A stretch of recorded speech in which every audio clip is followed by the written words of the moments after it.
আসসালামু আলাইকুম রহমতুল্লাহি ওবারাকাতুহ। আমরা কারা, কি আমাদের পরিচয়, কোথায় ছিলাম, কি দায়িত্ব আমাদের, আবার কোথায় চলে যাব, এসব জটিল প্রশ্নের উত্তর আসুন জেনে নেই। এসব প্রশ্নের উত্তর নিয়ে আসছি আমি মোহাম্মদ জসিমউদ্দিন। প্রথমে আসি, আমরা কারা, কি আমাদের পরিচয়। পৃথিবীর বুকে আমরা সকল মানুষ পৃথিবীতে আসার আগে এক সময় একসাথে রুহের জগতে ছিলাম। ওই জগতে আমাদের সকলকে, অর্থাৎ বর্তমানে এই পৃথিবীতে যত মানুষ আছে, পৃথিবীর সৃষ্টির পর হতে এই পর্যন্ত যত মানুষ এসে মৃত্যুবরণ করে কবরে শায়িত আছে, আবার কিয়ামত পর্যন্ত যত মানুষ এই পৃথিবীর বুকে আসবে, এ সকল মানুষের রূহ একত্রে আমরা রুহের জগতে ছিলাম, যাকে বলা হয় আলমে আরওয়াহ বা রুহের জগৎ। সেই জগতে আমাদেরকে আল্লাহ সুবহানাহু ওয়া তাআলা জিজ্ঞাসা করেছিলেন আরবিতে এইভাবে, আলাস্তু বিরাব্বিকুম, আমি কি তোমাদের রব নই? আবার আরবি ভাষায় আমরা উত্তর দিয়েছিলাম ক্বালু বালা, আপনি, হ্যাঁ আপনি আমাদের রব, আপনি আমাদের রব। আমাদের ওই স্বীকারোক্তিটাকে আল্লাহ পাক পরীক্ষার মাধ্যমে, পরীক্ষার হলে, পরীক্ষার মাধ্যমে পুরস্কার অথবা তিরস্কারের ব্যবস্থা করলেন। পুরস্কার মানে জান্নাত, আর তিরস্কার মানে জাহান্নাম। দুনিয়া বা পৃথিবী হলো পরীক্ষা প্রদানের একটি মাধ্যম বা পরীক্ষার হল। হাদিস শরীফে আসছে, আল্লাহ রাসূল সাল্লাল্লাহু আলাইহি সাল্লাম বলেন, আর দুনিয়াও মাজরাআতুল আখিরা, দুনিয়া হলো পরকালের শস্যক্ষেত্র। তাহলে বোঝা গেল আমরা হলাম মানুষ, রুহের জগতে ছিলাম, সৃষ্টিকর্তার নিকট ওয়াদাবদ্ধ হয়ে এসছি। আপনি আমাদের মালিক, আপনি আমাদের সৃষ্টিকারী, আপনি আমাদের লালন পালনকারী, আপনি আমাদের খাদ্যদাতা, আপনি আমাদের হুকুমদাতা। আপনার হুকুম বা বিধান ছাড়া অন্য কারো বিধান বা হুকুম কোনো ক্রমেই মানা যাবে না। বিষয়টি রুহের জগতে আমরা পুরোপুরিভাবে উপলব্ধি করে স্বীকারোক্তি দিয়ে এসেছি। এরপর তিনি আমাদেরকে ওই রুহের জগৎ হতে এক এক করে পৃথিবীতে প্রেরণ করলেন। কিভাবে? দুইটি পদ্ধতিতে। প্রথমে আমাদের আদি বাবা হজরতে আদম আলাইহিস সালামকে সর্বপ্রথম সরাসরি মাটি দিয়ে সৃষ্টি করে তার মধ্যে রুহের সঞ্চার করে পৃথিবীতে প্রেরণ করেছেন। এরপর আমাদের বাবা মায়ের পবিত্র মিলনের মাধ্যমে মাটি থেকে উৎপাদিত খাদ্যদ্রব্যের নির্যাস হতে নির্গত এক বিন্দু নাপাক পানি থেকে প্রথমে অতি ক্ষুদ্র রেহেমে রক্তপিণ্ড, তারপর মাংসপিণ্ড, তারপর মানব দেহ এবং তাতে রূহ সঞ্চার করলেন। সেখানে সুরক্ষিত স্থানে দীর্ঘ 10 মাস 10 দিন থাকার পর পৃথিবীতে বের করে আনলেন সম্পূর্ণ একটা মানুষ হিসাবে। পৃথিবী নামক এই পরীক্ষার হলে আল্লাহ পাক আমাদেরকে প্রেরণ করলেন পারিবারিকভাবে ভালোবাসার বন্ধন দিয়ে, মুসলিম অবস্থায় খুবই দুর্বলভাবে এবং খিলাফতের দায়িত্ব দিয়ে। দেখুন, রুহের জগতে যখন আমরা ছিলাম তখন আমাদের মা বাবা ভাই বোন, আমাদের বংশ পরিচয় কিছুই কিন্তু জানতাম না। পারিবারিকভাবে ভালোবাসার বন্ধন ছাড়া পৃথিবীর বুকে কোনো সংগঠন সম্ভব নয়। আবার খিলাফতের দায়িত্ব বড় একটি দায়িত্ব। নবী করিম সাল্লাল্লাহু আলাইহি সাল্লামের ইন্তিকালের পর 4 জন বেহেশতের সুসংবাদ প্রাপ্ত সাহাবী এই দায়িত্ব পালন করেছেন, যাকে বলা হয় খুলাফায়ে রাশেদা। একজন মুসলিম হিসেবে আমরা প্রত্যেকে একজন আল্লাহ পাকের খলিফা বা প্রতিনিধি বা অ্যাম্বাসেডর, ইংরেজিতে যাকে বলা হয় অ্যাম্বাসেডর। এবার আসুন, আল্লাহ পাক আমাদেরকে এই পৃথিবীতে প্রেরণ করেছেন মুসলিম হিসাবে। খুবই দুর্বলভাবে খেলাফতের দায়িত্ব দিয়ে বিষয়টি ব্যাখ্যা করি। মুসলিম হিসাবে মানে আল্লাহ রাসূল সাল্লাল্লাহু আলাইহি সাল্লাম বলেন, কুল্লু মাউলুদিন ইউলাদু আলাল ফিতরা, অর্থাৎ এর অর্থ হচ্ছে প্রতিটি শিশুই নিজস্ব ফিতরাতে জন্মগ্রহণ করে, অর্থাৎ মুসলিম হিসাবে পৃথিবীতে আসে। আবার দুর্বলভাবে মানে এখানে আল্লাহ পাক বলছেন, খুলিকাল ইনসানা দাইফা, মানুষকে খুবই দুর্বলভাবে সৃষ্টি করা হয়েছে। জন্মের পর সে নিজে থেকে খেতে পারে না, কোনো কিছু বলতে পারে না, মলমূত্র ত্যাগ করে ঠিকই কিন্তু তা পরিষ্কার করতে পারে না, তার উপরেই শুয়ে থাকে। বিবেক বুদ্ধি কোনো কিছুই তখন তার থাকে না। পর্যায়ক্রমিকভাবে আল্লাহ রাব্বুল ইজ্জত সব কিছু দান করেন। ওই মানুষ যেন কখনোই কোনো অহংকারী না হয়। আবার অন্যত্র আল্লাহ পাক বলতেছেন, আল্লাহ পাক বলেন, ওমা খালাকতুল জিন্না ওয়াল ইনসা ইল্লা লিয়াবুদুন, আমি মানব ও জিন জাতিকে কেবল আমার গোলামি করার জন্য, আমার দাসত্ব করার জন্যই সৃষ্টি করেছি, অন্য কোনো উদ্দেশ্য নয়। বড় একটি দায়িত্ব দিয়ে আল্লাহ পাক আমাদেরকে এই পৃথিবীতে প্রেরণ করেছেন। সেটি হলো খিলাফতের দায়িত্ব, প্রতিনিধিত্বের দায়িত্ব, অ্যাম্বাসেডরের দায়িত্ব। এই দায়িত্ব সম্পর্কে সূরা বাকারার 30 নম্বর আয়াতে আল্লাহ পাক এইভাবে বলছেন। আল্লাহ পাক বলেন, ওয়াইজ ক্বালা রাব্বুকা লিল মালাইকাতি ইন্নী জাইলুন ফিল আরদি খলিফা ক্বালু আতাজআলু ফিহা মান ইউফসিদু ফিহা ওয়া ইয়াসফিকু আদ-দিমাআ ওয়া নাহনু নুসাব্বিহু বিহামদিকা ওয়া নুকদ্দিসু লাক ক্বালা ইন্নী আ'লামু মা লা তা'লামুন। এই আয়াতে কারিমার অর্থ হচ্ছে, যখন তোমার মালিক তার ফেরেশতাদের সম্বোধন করে বললেন, আমি পৃথিবীতে আমার খলিফা বানাতে চাই, তারা বলল, তুমি কি সেখানে এমন কাউকে খলিফা বানাতে চাও যে সেখানে বিশৃঙ্খলা ও বিপর্যয় সৃষ্টি করবে এবং স্বার্থের জন্য তারা রক্তপাত করবে?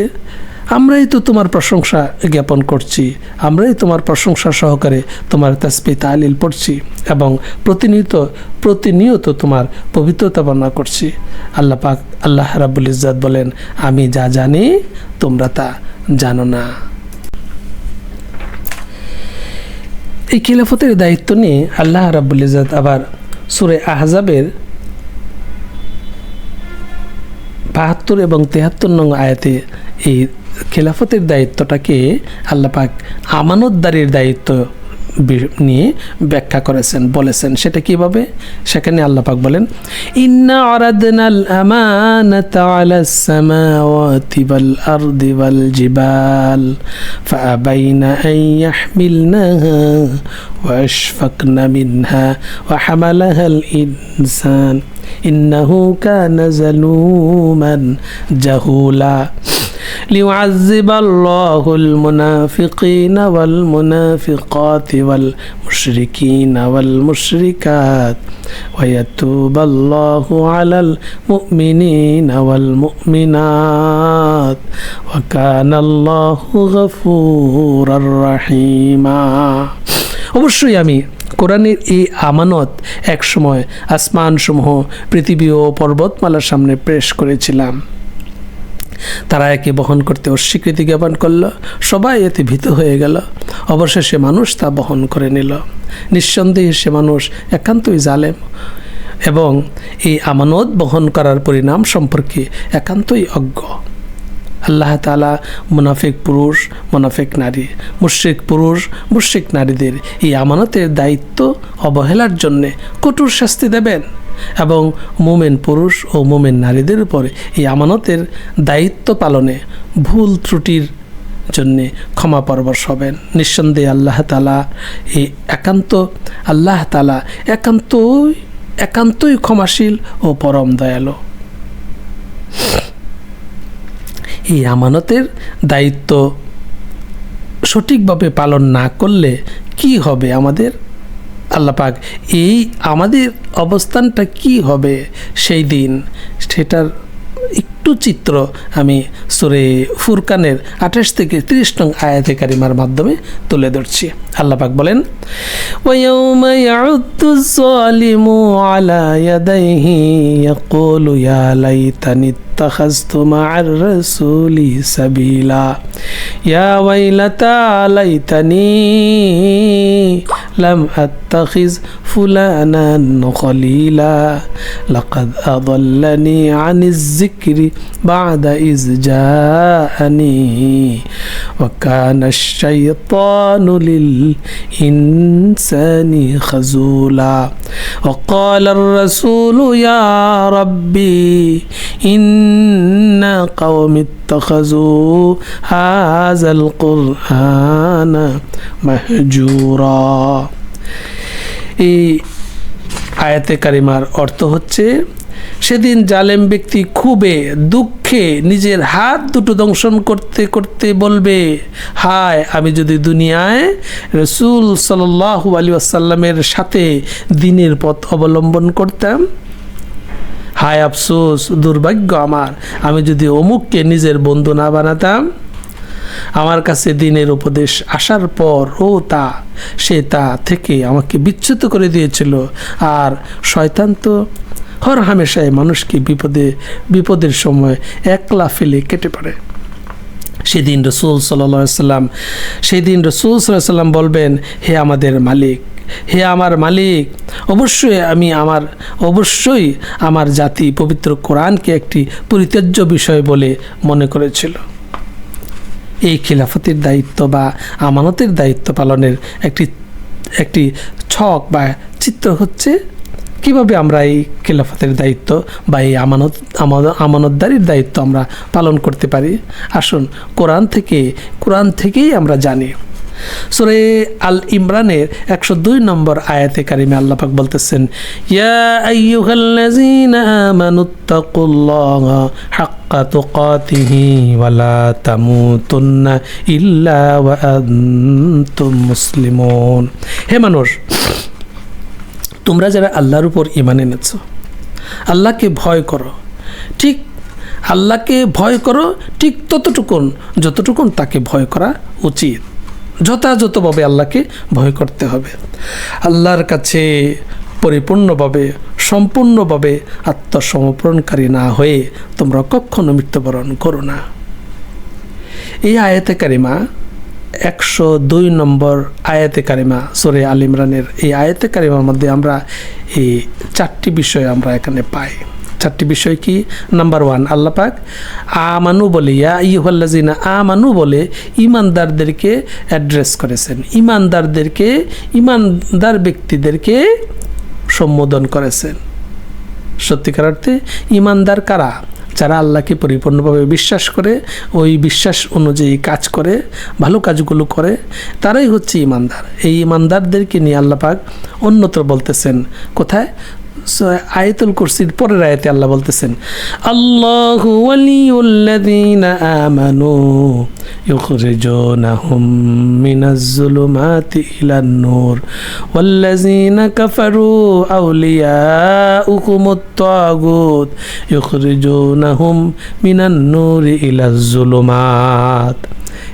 অর্থ, যারা ঈমানদার, আল্লাহকে কমপ্লিটলি বিশ্বাস করেছে, ওই অনুযায়ী কাজ করছে, ওই মুমিনদেরকে আল্লাহ বলেন, আমি ওই ঈমানদার ব্যক্তিদের একমাত্র গার্জিয়ান, একমাত্র অভিভাবক। আর অভিভাবক হিসেবে আমার দায়িত্ব হচ্ছে, আমি ওই মুমিনদেরকে কি করি? অন্ধকার থেকে এনে আলোর পথে ছেড়ে দিই, যে আলো দেখে দেখে সে জান্নাতে প্রবেশ করতে পারবে। পক্ষান্তরে যারা নাকি ঈমানদার নয়, বিশ্বাসী নয়, আমাকে বিশ্বাস করে না, ঈমানদার নয়, তাদের অভিভাবক হচ্ছে তাগুত। আর তাগুত কি করে? তাগুত সবসময় আল্লাহ যা করেন তার বিপরীতপন্থী কাজ করে। তাগুতের কাজ হলো তারা আলো থেকে মানুষকে বিপদের পথে, অন্ধকার পথে ঠেলে দেয়। এই অন্ধকারে তখন আর জান্নাতের রাস্তা খুঁজে পায় না, তারা জাহান্নামে চলে যায়। এই আমানু নিয়ে আল্লাহ পাক ইমানদার কারা আল্লাহ পাক বলে দিয়েছেন, সেখানে আল্লাহ পাক অন্যত্র আল্লাহ বলতেছেন, ইন্নাল্লাযীনা আমানু ইউকাতিলুনা ফি সাবিলিল্লাহ ওয়াল্লাযীনা কাফারু ইউকাতিলুনা ফি সাবিলিত তাগুত। যারা ঈমান এনেছে, আল্লাহকে কমপ্লিটলি বিশ্বাস করেছে, তারা কেবলমাত্র আল্লাহর জন্যেই সংগ্রাম করবে, আল্লাহর জন্যেই জিহাদ করবে, আল্লাহর জন্যই যুদ্ধ করবে, আল্লাহর জন্যই মানুষকে ভালোবাসবে। পক্ষান্তরে যারা ঈমানদার নয়, তারা কিন্তু আল্লাহর জন্য জিহাদ করবে না, সংগ্রাম করবে না, এরা তাগুতের পথে জিহাদ করবে। এই আয়াতে কারিমের দ্বিতীয় অংশে আল্লাহ বলতেছেন, ইত্তাকুল্লাহ, আল্লাহকে ভয় করো। আল্লাহকে ভয় করতে বলা হচ্ছে, তার মানে কি, আল্লাহর হুকুম আহকামগুলো সঠিকভাবে পালন করো, এর ব্যত্যয় যেন না হয়। আল্লাহ পাক বলতেছেন এই ইত্তাকুল্লাহ, আল্লাহকে ভয় করা নিয়ে আল্লাহ বলতেছেন, ইন্না আকরামাকুম ইনদাল্লাহি আতকাকুম, নিশ্চয় যে আল্লাহকে সবচেয়ে বেশি ভয় করবে, মানে আল্লাহর হুকুম আহকামগুলো সঠিকভাবে পালন করবে, বিন্দু পরিমাণ এদিক সেদিক করবে না, সে যতই নিচু বংশধর মানুষ হোক, সে যে কোনো বংশের মানুষ হোক, আল্লাহর কাছে সেই হচ্ছে সর্বোত্তম, আল্লাহর নিকটবর্তী। আবার অন্যত্র আল্লাহ বলতেছেন, ইয়া আইয়ুহাল্লাযীনা আমানুত্তাকুল্লাহা ওয়া কুলু কাওলান সাদীদা। অন্যত্র আল্লাহ বলতেছেন, হে ঈমানদারগণ, তোমরা যদি আল্লাহকে ভয় করো আর সব সময় সত্য কথা বলো, তাহলে আমি তোমাদেরকে কি করব? আমি তোমাদেরকে দুটি পুরস্কার দেব। তোমরা দুটি কাজ করবা, একটা হচ্ছে আল্লাহকে ভয় করো, দ্বিতীয় হচ্ছে সবসময় সত্য কথা বলো, তাহলে আমিও তোমাদেরকে আরও দুটি পুরস্কার দেবো। সেটা কি? সেটা হচ্ছে এই আয়াতে কারিমে আল্লাহ বলতেছেন, প্রথমে বলছেন ঈমানদারদের কাজের কথা, দ্বিতীয় অংশে বলছেন পুরস্কারের কথা। কাজের কথা কি? আল্লাহ বলতেছেন, ইয়া আইয়ুহাল্লাযীনা আমানুত্তাকুল্লাহ, হে ঈমানদারগণ, তোমরা আল্লাহকে ভয় করো, ওয়া কুলু কাওলান সাদীদা, আর সবসময় সত্য কথা বলো। তাহলে কি করবেন? ইয়াগফির লাকুম যুনুবাকুম, তিনি তোমাদের পাপরাশিগুলো ক্ষমা করে দেবেন, তিনি তোমাদের পাপরাশিগুলো ক্ষমা করে দেবেন। আর কি করবেন? ওয়া ইউসলিহ লাকুম আ'মালাকুম, আর তিনি তোমাদের এই টুটাফাটা আমল, যে আমল দিয়া জান্নাতে প্রবেশ করার প্রত্যাশা করছো, সেই টুটাফাটা আমলগুলো, ত্রুটিযুক্ত আমলগুলো আল্লাহ পিউরিফাই করে দেবেন, সংশোধন করে দেবেন। কত গুরুত্বপূর্ণ কাজটা আল্লাহ করে দেবেন। দেখেন, আমরা কিন্তু সাহাবা আজমাইনের মতন ইবাদত বন্দেগী করতে পারি না, তাদের মতন আমল আখলাক আমাদের নাই, কিন্তু আল্লাহ বলতেছেন, তোমরা যদি সত্য কথা বলো আর আল্লাহকে পরিপূর্ণভাবে ভয় করো, তাহলে আল্লাহ এই তোমাদের টুটাফাটা আমলগুলোকে পিউরিফাই করে দেবেন, সংশোধন করে দেবেন। এই আয়াতে কারিমার 3 নম্বর অংশে রয়েছে, ওয়ালা তামুতুন্না, তোমরা মৃত্যুবরণ করো না। ও ভাই, আমরা কি মৃত্যুবরণ কখন আসবে? আমরা মৃত্যুবরণটা কি আমাদের হাতে? না, আল্লাহর হাতে। এই কথার অর্থ কি? এই কথা দিয়ে আল্লাহ বোঝাচ্ছেন যে মৃত্যুর পূর্বক্ষণ পর্যন্ত আল্লাহর প্রতি অনুগ্রহ, আল্লাহর প্রতি বিশ্বস্ত এবং আল্লাহর আনুগত্যের সীমারেখায় থাকতে হবে, বিন্দু পরিমাণ এদিক সেদিক করা যাবে না। এরপরে আল্লাহ লাস্টে বলতেছেন, আয়াতে কারিমার সর্বশেষ অংশে বলছেন, ওয়া আনতুম মুসলিমুন, তোমরা জন্মসূত্রে মুসলমান, সেক্ষেত্রে জন্মসূত্রে হিন্দু ব্রাহ্মণ হওয়া সত্ত্বেও, জন্মসূত্রে মুসলমান, তোমরা কিন্তু মুসলমান, কিন্তু হিন্দু ব্রাহ্মণ হওয়া যায়, জন্মসূত্রে হিন্দু হওয়া যায়, জন্মসূত্রে ব্রাহ্মণ হওয়া যায়, কিন্তু ডাক্তার হওয়া যায় না। ডাক্তার হইতে গেলে কি করতে হবে? পড়ালেখা করতে হবে। তদ্রূপ মুসলিম হওয়ার জন্য ইসলামের ছায়া আশ্রয় নিতে হলে আল্লাহর নির্দেশ পরিপূর্ণভাবে পালন করতে হবে। সেটা কিভাবে? সেটা করতে হবে, আল্লাহ বলতেছেন, ইয়া আইয়ুহাল্লাযীনা আমানু দুখুলু ফিস-সিলমি কাফা, আল্লাহ বলতেছেন, তোমরা ইসলামের মধ্যে পরিপূর্ণভাবে দাখিল হয়ে যাও। আল্লাহর কথা কিছু মানবা না, তা হয় না। নামাজের মধ্যে এসে তোমরা আল্লাহকে পরিপূর্ণভাবে রব হিসেবে মেনে নিচ্ছ, নামাজ থেকে বের হয়ে সুদী ব্যাংকে সংশ্লিষ্টতা রেখে দিচ্ছ, নামাজ থেকে বের হয়ে মিথ্যাচার করতেছ, নামাজ থেকে বের হয়ে আরেকজনের গীবত গাচ্ছ, তা তো হবে না। আল্লাহ বলতেছেন পরিপূর্ণভাবে ইসলামে প্রবেশ করো, যা ইসলামের বিরোধী কাজ তা কখনো তোমরা করবে না। এরপরে আল্লাহ বলতেছেন আফাগাইরা তুমিনুনা বিবাদিল কিতাব ওয়া তাকফুরুনা বিবাদ, তোমরা কি আমার এই পবিত্র কালামুল্লাহর কোরআন শরীফের কিছু অংশ মানবা, কিছু অংশ মানবা না? এরকমটা কি করবা? কখনো হবে না, মানলে পুরোপুরি মানতে হবে। এখন কিভাবে মানবো আমরা? এই মানার মধ্যে আমাদের একটা মডেল, একটা আদর্শ, একটা নীতি থাকা উচিত। সেই নীতি সম্পর্কে আল্লাহ বলতেছেন লাকাদ কানা লাকুম ফি রাসূলিল্লাহি উসওয়াতুন হাসানা। আমি তোমাদের এই নীতি আদর্শ বিষয় নিয়ে আমি বলতেছি যে তোমাদের জন্য সর্বোত্তম একটি আদর্শ উপহার দিলাম, সেটি হচ্ছে তোমাদের জন্য তোমাদের রাসূল সাল্লাল্লাহু আলাইহি ওয়াসাল্লামের জীবন আদর্শই হয়েছে সর্বোত্তম জীবন আদর্শ।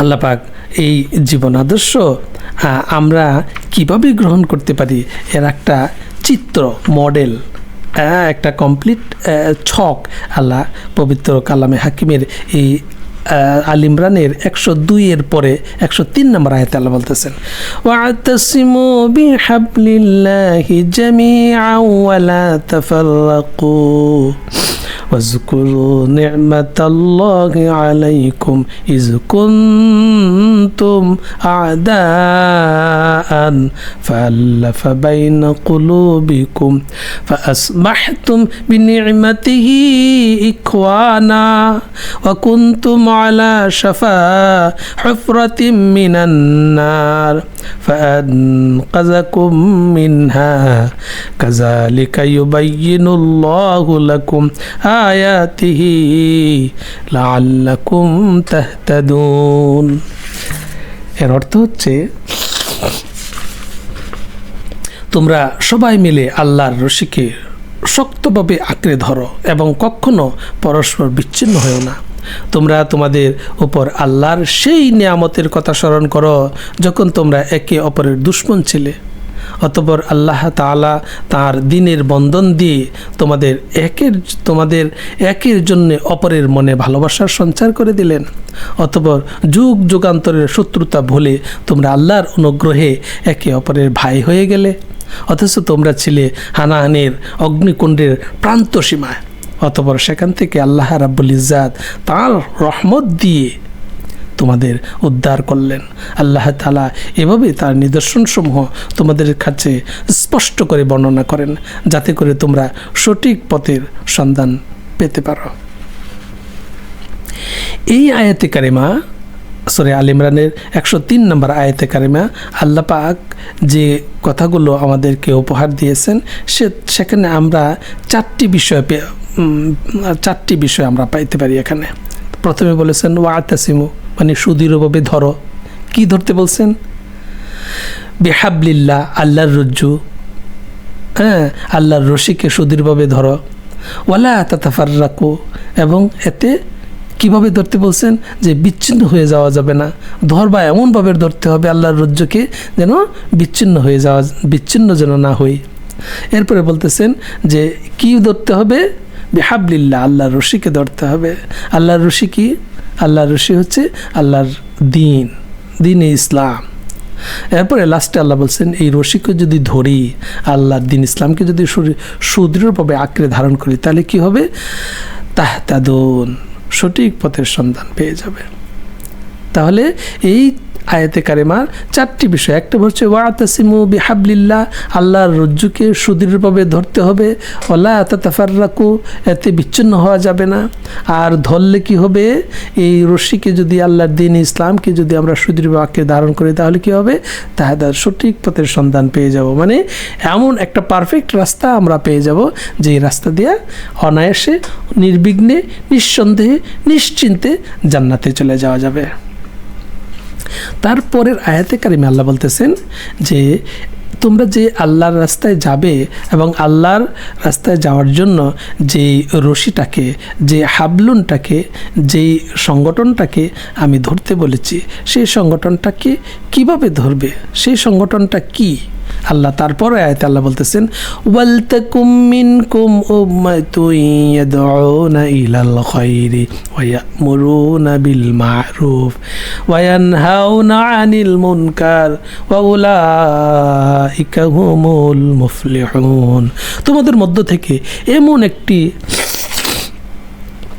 দল থাকা উচিত যারা মানুষদের কল্যাণের দিকে ডাকবে, সত্য ও ন্যায়ের আদেশ দেবে, আর অসত্য ও অন্যায় কাজ থেকে তাদের বিরত রাখবে। সত্যিকার অর্থে এরাই হচ্ছে সাফল্যমণ্ডিত।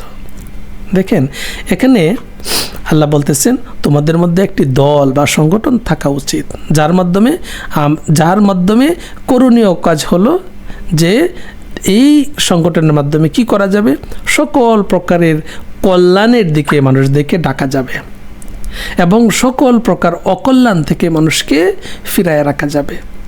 আর এই দুইটি কাজই যখন ওই সংগঠনের মৌলিক উদ্দেশ্য হবে, তখন এই সংগঠনের সমস্ত লোকদের ব্যাপারে আল্লাহ বলতেছেন এরাই হলো, বা ওই দল বা ওই সংগঠনই হলো সাফল্যমণ্ডিত একটি দল, সফলকাম একটি দল, সাকসেসফুল একটি পার্টি হবে। কিন্তু এই পার্টির মধ্যে অনেক সময় দেখা যায় নিজেদের মধ্যে হানাহানি হয়, নিজেদের মধ্যে মতানৈক্য হয়। আল্লাহ এই মতানৈক্য বিষয়েও তারপরে আয়াতে আল্লাহ বলে দিচ্ছেন, ওয়ালা তাকুনু কাল্লাযিনা তাফাররাকু ওয়াখতালাফু মিন বা'দি মা জাআকুমুল বায়িনাত ওয়া উলাইকা লাহুম আযাবুন আযীম। তোমরা কখনো তাদের মতো হয়ে যেও না যাদের কাছে আল্লাহর পক্ষ থেকে সুস্পষ্ট নিদর্শন আসার পরও তারা বিভিন্ন দলে উপদলে বিভক্ত হয়ে পড়েছে এবং নিজেদের মধ্যে নানান ধরনের মতানৈক্য সৃষ্টি করেছে। এরাই হচ্ছে সেসব মানুষ যাদের জন্য কঠোর শাস্তি রয়েছে। তোমাদের মধ্যে বিদ্যমান দলটির পক্ষ থেকে বর্জনীয় বা নিষেধাজ্ঞা কর্মসমূহ কি? সেটা হচ্ছে সুস্পষ্ট নিদর্শন থাকার পরও তা থেকে জেনে বুঝে নিজেদের মধ্যে ইখতিলাফ বা মতানৈক্য করা যাবে না। ইখতিলাফের মাধ্যমে নিজেদের মধ্যে বিভিন্ন দল বা উপদলে বিভক্ত না হওয়া। যদি কেউ বা কোনো দল সুস্পষ্ট নিদর্শন থাকার পরও জেনে বুঝে ইখতিলাফের কারণে ইখতিলাফকারীগণ কর্তৃক বিভিন্ন দলে বা উপদলে বিভক্ত হয়ে যায়, তবে ওই সকল বিজাতি, ওই সকল বিভাজিত মানুষদের জন্য রয়েছে অনেক শাস্তি, কঠিন শাস্তি। এবার আসি আমাদের এই বনি ইসরাইলের সূরা বনি ইসরাইলের 13 থেকে 15 নম্বর আয়াতে কারিমার মাধ্যমে একটু জানি যে আমরা আমাদের আমলনামা যা পৃথিবীতে আমরা থেকে এই পরীক্ষার হলে থেকে আমরা যে আমলনামা পালন করতেছি, যে আমলনামা আমাদের যোগ হচ্ছে, আমাদের আমলনামা যোগ হচ্ছে, কি যোগ হচ্ছে এবং সেটা কি হবে, কিভাবে, এই বিষয়ে আমরা একটু জানি। সূরা বনী ইসরাইলের 13 থেকে 15 নম্বর আয়াতে আল্লাহ বলতেছেন, ওয়াকুল্লা ইনসানিন আলজামনাহু তাইরাহু ফি উনুকি ওয়া নুখরিজু লাহু ইয়াওমাল কিয়ামাতি কিতাবান ইয়ালকাহু মানশুরা اقرأ كتابك كفى بنفسك اليوم عليك حسيبا من اهتدى فإنما يهتدي لنفسه ومن ضل فإنما يضل عليها ولا تزر وازرة وزر أخرى وما كنا معذبين حتى نبعث رسولا। এর অর্থ হচ্ছে প্রত্যেক মানুষের ভাগ্যলিপি আমি তার গলায় হারের মতন করে ঝুলিয়ে রেখেছি। কিয়ামতের দিন তার জন্যে আমলনামার একটি গ্রন্থ আমি তার সামনে বের করে দেব, সে তার সামনে খোলা অবস্থায় পড়ে থাকতে দেখবে। আমি তাকে বলবো, পড়ো, এ হচ্ছে তোমার আমলনামা, আজ নিজের হিসাব নেওয়ার জন্য তুমি নিজেই যথেষ্ট। যে ব্যক্তি হিদায়াতের পথে চলবে সে তো চলবে একান্তভাবে নিজের ভালোর জন্যে, আর যে ব্যক্তি গুমরাহ হবে তার গুমরাহির দায়িত্ব অবশ্যই তার উপর বর্তাবে। আসল কথা হচ্ছে সেদিন কেউই অন্য কারো গুনাহের ভার বইবে না। আমি কখনোই কোনো জাতিকে আযাব দেই না যতক্ষণ না আমি সেখানে আযাব থেকে সতর্ককারী কোনো রাসূল না পাঠাই।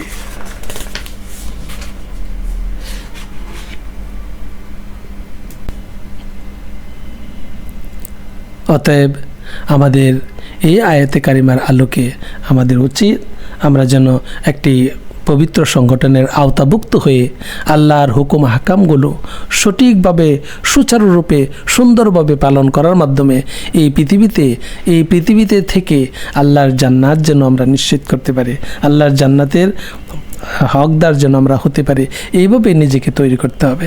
আল্লাহ পাক আমাদের ওই উদ্দেশ্যকে পরিপূর্ণভাবে কবুল করুন। আমিন। ও আখির দাওয়ানা আনিল হামদুলিল্লাহি রাব্বিল আলামিন ওয়াসসালাতু ওয়াসসালামু আলা রাসূলিল্লাহ। আসসালামু আলাইকুম ওয়া রাহমাতুল্লাহি ওয়া বারাকাতুহু।